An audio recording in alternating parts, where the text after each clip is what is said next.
Well, come on in. Come on in. We are live and we are live. How you doing? How you doing? How you doing, Debbie Stevens? How you doing? How you doing? How's your week going? Hey, Lee. Wow, we got Lee and Debbie watching. How you doing tonight? How you doing? Hey, Rennie Bird. What's going on? Ann Haynes. How you doing? How you doing? Comment. Let us know how you doing. Clint, how you doing? Let us know how you're doing. Let us know how you're doing tonight. I want to know how you're doing. Seriously, how are you doing? Has it been a good week? Has it been a tough week? Has there anything funny that's happening? What's going on in your life right now? Mostly people who connect on here are people from Vision Church, and so yeah, how you doing? We want to know. You got prayer requests? Put them in there. You got praise reports? Put those in there. Encourage one another. Rennie Bird, Jake's on the keyboard tonight. Holla. That's right. Debbie, good. Anton, my man, hadn't seen you in a while. How you doing? Jason, how you doing? Doug, how you doing? How you guys doing? Let us know. Come on, comment, throw up some likes. Let us know how you're doing tonight. We want to know. This is a great opportunity for you to share prayer requests. Do it. Do it. There is nothing like prayer. Man, I tell you what, encouraging words can help you for a season. Even miracles can help you for a season. Positive vibes can help you for a season. Friends can help you for a season. Parents can help you for a season. But prayer can sustain you. Prayer can sustain what you're walking in, and prayer fights the battles you cannot see. So throw up your prayers right now. Some of us have got big things happening, and we need to shout it out. Prayer works. I'm going to tell you that right now. How you doing? How you doing? We are going. Let me just tell you how I'm doing right now.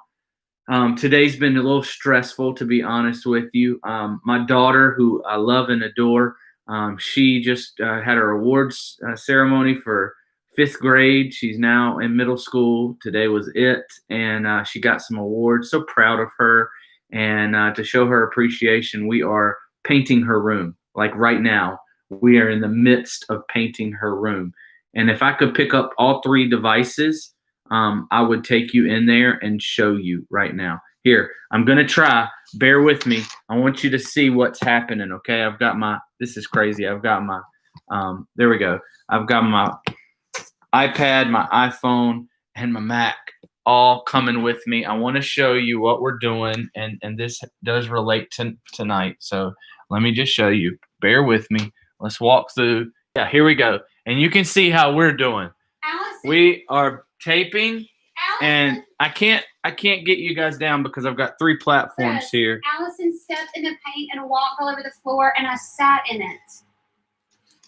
That's how we're doing tonight. So, I mean, how you doing? How you doing? You got anything better than that? It's a little stressful. I'm not sure why we took on this challenge. I tell you, we need prayers and we need the Holy Spirit tonight. But I'm impressed that I was able to carry all that. Let me get these platforms back in place because I want to bring the word to you because God's word is so much better than mine. And there went all the likes and the hands and things like that. Hey, but listen, we're reading through Psalms on Thursday night. And so we're in Psalms chapter 3 tonight. Check this out. Listen to this. I'm praying. This word is for you. I believe somebody watching now, this is going to speak to. Listen and see if this resonates with you. Oh Lord, I have so many enemies. So many are against me. So many are saying, God will never rescue him. That's a word for somebody right now. Somebody feels like you are in a place or in a season or in a time or in a job or in a family or in a marriage, and you feel like you're in a place that everyone's against you, and you feel like everyone around you saying God will never rescue him. God will never rescue him. And maybe you feel that way, that God will never rescue you. But listen to the psalmist. You, O Lord, are a shield around me. You are my glory, the one who holds my head high. I cried out to the Lord, and he answered me from his holy mountain. I lay down and slept, yet I woke up in safety, for the Lord was watching over me. I'm not afraid of 10,000 enemies who surround me on every side. Arise, O Lord, rescue me, my God. Slap all my enemies in the face. Shatter the teeth of the wicked. Victory comes from you, O Lord. May you bless your people. Come on, somebody. That's a good psalm right there. Because, see, the psalmist has so many enemies against him. So many people are coming at him. So many situations are pressing on him. And I can't help but think that might be you tonight, that you feel that way as well, that you've got pressures from all angles coming at you, and you've got enemies that are surrounding you. And look in verse 6, the psalmist says, I'm not afraid of 10,000 enemies. I'm not afraid of 10,000 enemies. Notice, he doesn't have fear, but his enemies still surround him. Why? How can he do that? Because when everything's coming against me, when pressures are mounting up, when people are talking bad about me, when the enemy is firing at me, and it seems like everywhere I go is a dark place, how can I not be afraid? Well, he cries out in verse 7, and there's an exclamation point in verse 7. He says, Arise, O Lord, rescue me, my God. Have you ever yelled to God? Have you ever yelled to God? Like, I haven't done this until recently because I thought I didn't want to disrespect God. I didn't want him to be angry at me. But can I just tell you, some of the most powerful moments that I've had with the Lord have been when in frustration or in anger or in a season of doubt or just needing him so bad. I scream at the top of my lungs. I think it was in the movie Overcomer, maybe Breakthrough, and she's in the hospital bed and she's laying there and her boy is not breathing. They can't do anything else, and she slams her fist down and she says, "Save him! Breathe!" And she yells at God, and the miracle happens. The breakthrough happens. God shows up and answers the prayer. Could it be that often that our prayers aren't being answered and our miracles aren't being provided because we aren't being passionate in our prayers? That we aren't with all our might? Our prayers should sometimes end in exclamation points. That's what the psalmist does in verse 7. He says, Rescue me, my God. Exclamation point. He yelled it. He screamed it. God, I am surrounded, but I believe that what's surrounding me is greater. And I believe you are greater. I believe that you are a shield around me, and I need you to rescue me. Show up now. Stop delaying. I need you now. Sometimes we're afraid to pray that because we don't want it not to happen. It's our lack of faith. It's our lack of doubt. And I'm not saying God will answer that prayer and come through and give you whatever you're asking for. But what I am saying is it requires faith to pray that prayer, to exclaim to God, to cry out and say, God, I've tried everything and I give up and I give in to you. We got to do that. And what happens in verse 8? Victory comes from you. Can I just tell you something? When you're in a battle, when you are fighting, you need to remember this. You are not fighting to win. You are not fighting for victory because God's already given the victory. See, you're fighting from victory. And when you fight knowing that you're going to win, when you go into a game or a battle knowing that you are going to win because God is for you and not against you, it will cause you to fight harder. It'll cause you to be stronger because God is a shield that is wrapping around. He is providing your strength. In your weakness, his strength is made perfect. So maybe you feel like you've been given a bad hand tonight. You've got so much coming against you. Attacks are everywhere. Pressure's mounting up. You're comparing yourself to everyone. Enemies are all around. You need to understand that with God, there is a fearlessness, there is a fervor, and there's a fight that comes from God. and he'll deliver.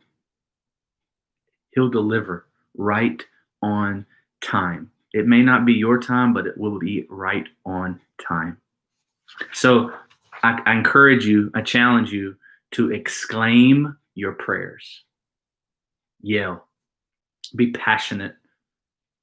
Ask God to do the miracles. Ask God for breakthrough.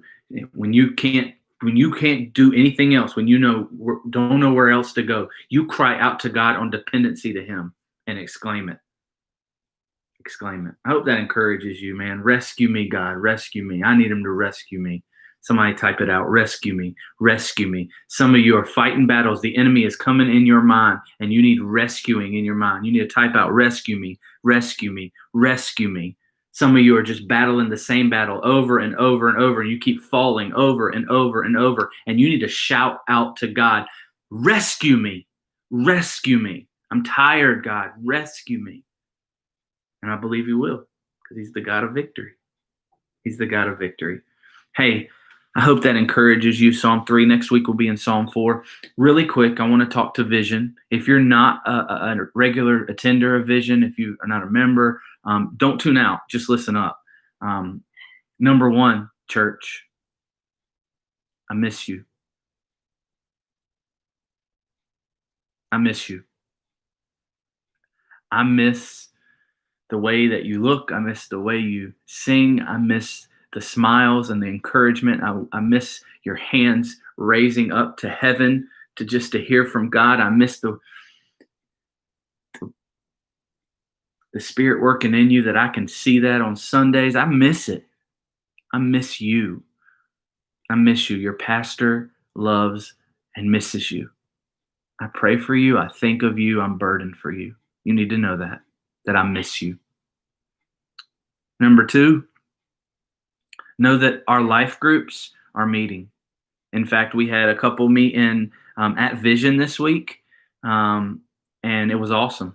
Like we're being safe, we're taking precautions, but man, we're craving community. You know why everybody wants to get back in the building and back in a worship service? It's because of community. It's because they're thriving to be together with each other. And so listen to me, if you need that, which you do, then get plugged into a group. You say, I don't know where to start. Just message me. I'll help you out. I mean, I'm in a group. If you want to come with me, that's fine. But we got plenty of groups that are meeting. Some of them are just meeting online. I talked with a girl, and she says, I've got anxiety. She's like, you have an online group? Yeah, we got one. You don't even have to show your face. Come on, get on there.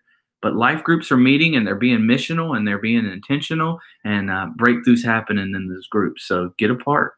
Let me tell you something that's really important. Everybody's wondering when we're gathering. You ready? I'm not sure. But here's what you do need to know. We're going to gather again. And that we have a team of people, men and women, who are praying, who are seeking wisdom and discernment and next steps. We are preparing our building right now. You do need to know that. We've put some new things into place, some new guidelines and practices. You'll be receiving some information shortly because we're ready too. We're ready.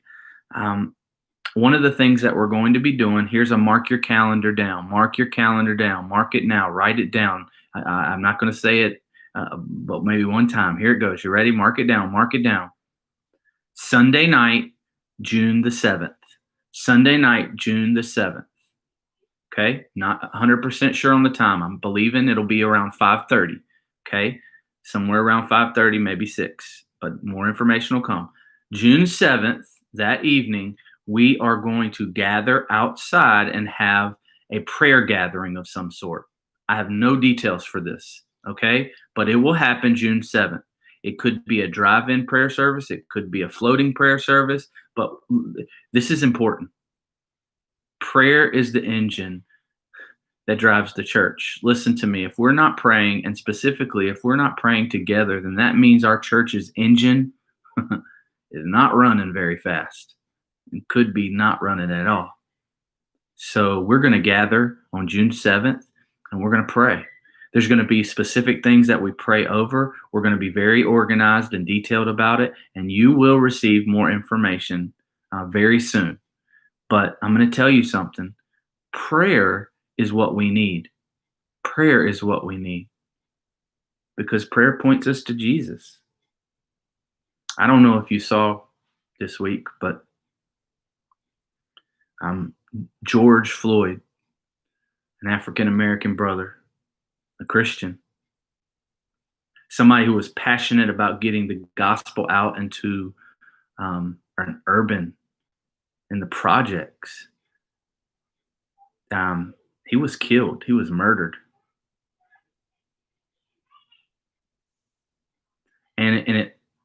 I don't want to comment about anything other than this. This is what you need to hear about this. Jesus needs to be on our lips. Jesus needs to be the one we're magnifying in all this.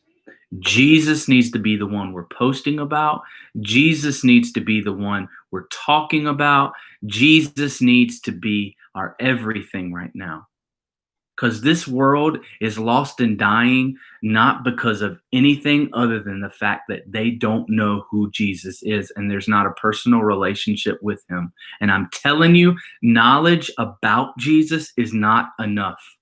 We need to listen. I pray at Vision, we are raising up men and women and children that not only know about Jesus, but follow Jesus and obey Jesus because of who Jesus is and what he's done. Because Jesus is the only one that can change a heart. Not a church, not a service, not a preacher, not a good word, not some encouragement, not money, not status, nothing but the Lamb, nothing but Jesus. Jesus fixes you. Jesus fixes your family. Jesus fixes your job. Jesus fixes your neighborhood. Jesus fixes everything because Jesus is salvation. He is the way, the truth, and the life. It is not about self-help books. It is not about counselors. It is not about stopping doing something or starting doing something. This world needs Jesus. And at Vision, we are going to be a church. We are going to be a light that's set on a city on a hill. And we are going to radiate Jesus. And people are going to be changed because of Jesus. And you are going to get so excited about who God is and what Jesus is doing and what he's done that you're going to share it with everybody that you can. And we're going to see lost people found, and we're going to see broken people mended, and we're going to see the blind receive their sight, and we're going to see the desperate, they're now filled because of Jesus. It's only because of Jesus. Vision will be filled with the white people and black people and Asian people and Hispanics people and broken people and rich people and poor people and people who dress up and people who don't. And we are going to be a church about one thing, and it is Jesus Christ. We all have preferences, we all have likes, but only Jesus will transform a soul. Only Jesus will transform our city and our community. That's it. Only Jesus. Only Jesus. Only Jesus. That's it. And so I pray that in your life, the thing you talk about the most, the thing you think about the most, things you do the most, are all with the attitude of knowing and making sure other people know who Jesus is. Because your friends that are struggling right now, I don't care what the struggle is. The only hope they have is Jesus. Jesus changes your perspective. He changes your thoughts. He changes your words. He changes your actions. He changes your mentality. He changes your life. And that's it. I hate injustice. I hate sin. I don't understand it. I don't understand why I do it. But I know that reading a bunch of books or going to see a counselor or listening to a bunch of preachers is not going to help. It's only Jesus. It's only Jesus. So I pray, Vision, look like Jesus tonight. Look like Jesus tomorrow. Talk like Jesus. Think like Jesus. Love people like Jesus. Serve people like Jesus. Give generously. God, God gave everything. I love you. The best days are coming, Vision. I cannot wait till we are reaching thousands among thousands, and I believe it's happening sooner than later. Be the church this week. I love you, and God bless.